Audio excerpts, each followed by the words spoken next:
What's boppin', BookTube? It is Tuesday, so that means Tag Tuesday. I get to do a tag. No one tags me uh, anymore, so I'm tagging myself. That's all good.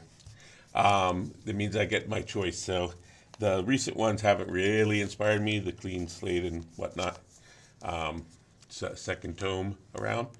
But I just saw over on Roy Reads Everything a tag that he had done, who knows when, called Universes Collide. And this one is really creative and fun. The thing has 5 prompts, the first of which is to switch up the protagonists from 2 books. So I'm going to take 2 transformative books, male to female, and but of very different eras and tones. Although you could argue that Virginia Woolf sort of made Myra Breckenridge possible. But anyway, but it's also interesting because one is authored by a female, Virginia Woolf, the other by a male, Goer Vidal. So I'm going to switch Myra Breckenridge, which is outrageous, with Orlando, which is trippy. So Orlando goes in the Myra Breckenridge world. Orlando, Myra Breckenridge goes to Orlando's world. I think it'll be pretty interesting. Okay, so that's a fun one. Our second prompt is a villain. Oh yeah, I gotta love villains. A villain who deserves a standalone book of their own. Okay, this one's a little bit convoluted, but here was my thinking on it. First, my mind went, well, I did all the imaginings of like Grendel, which was done by Gardner. Yeah, all of the big ones have been done. The monsters have been recuperated. So I went to history, and so I thought, who's the worst villain? Stalin. But I don't want Stalin to be the hero. So I'm also going to take the original French form of vilain, as in like lowly, lowborn, of the ville, of the town instead of the castle. And I'm going to have a schlemiel character. Think Woody Allen's movie Love and Death, where the coward ends up, with the chance to assassinate Napoleon, because it's a spoof on Russian fiction. So this is going to be a Russian schlemiel look-alike to Stalin. And so Stalin's pictured like a Greek tragedy. Stalin's fatal flaw is his paranoia. He gets more and more paranoid, and more he's coming into the arc of this schlemiel character who is having misadventures across Russia and is going to be found and made his body double. And that is what's going to give access to the schlemiel to take out Stalin. A little bit crazy. It's what came to my mind. I don't know what to tell you. All right, so that's the villain. Let's see what's next here. This is an adaptation, or I couldn't tell. I think that they called it an adaptation, but I think that they were looking for like a novelization. So I did both.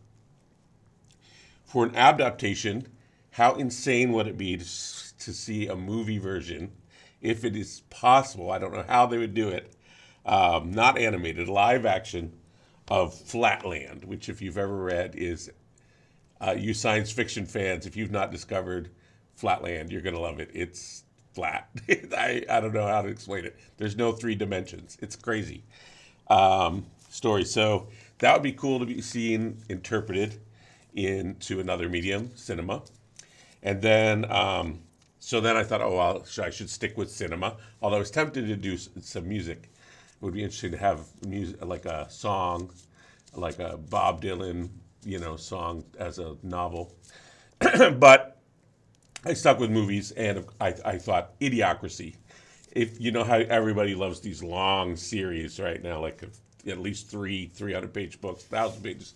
How great would it be to see Idiocracy just embellished more and more and more of stuff set in the world of Idiocracy, which if you've not seen that movie, hilarious. And suddenly it's becoming incredibly scary because it's all coming true.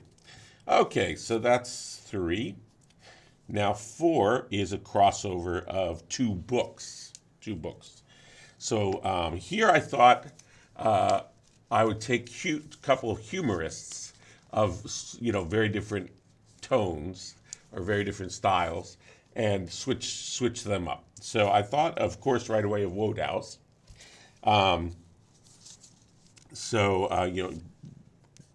Jeeves and Wooster, Blandings, yeah. So Wodehouse, and then Tom Robbins. I love Tom Robbins. I think he's hilarious. So what would this look like? Well, Blandings Blandings Castle would probably become like, I don't know, a lesbian commune or something like that, or a cult. Who knows?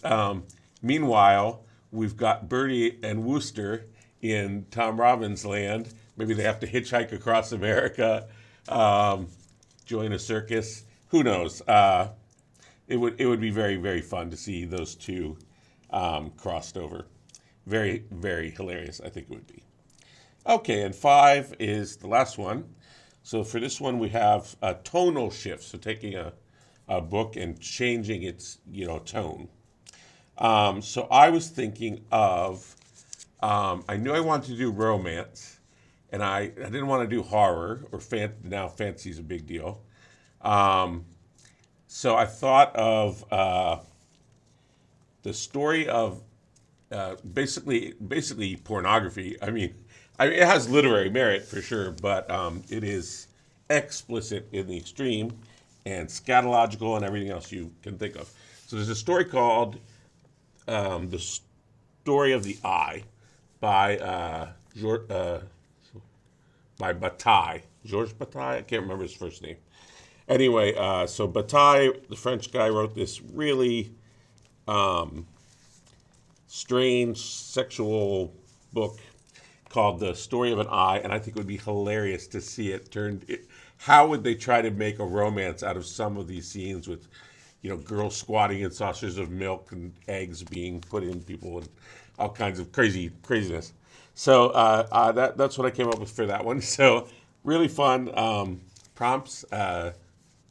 Make you think of some pretty crazy stuff. Hopefully you enjoyed that. I try to keep everything that I do for y'all very creative, and because I know you've watched maybe a lot of these tags, even though I don't often do the most recent ones, but you've maybe seen 3, 4, 5 different people do the tag. So I always try to make mine a little bit different. And there you go. So if I remember, I'll put those literary works that I mentioned in the description box for you, as always. And I'll see you next Tag Tuesday.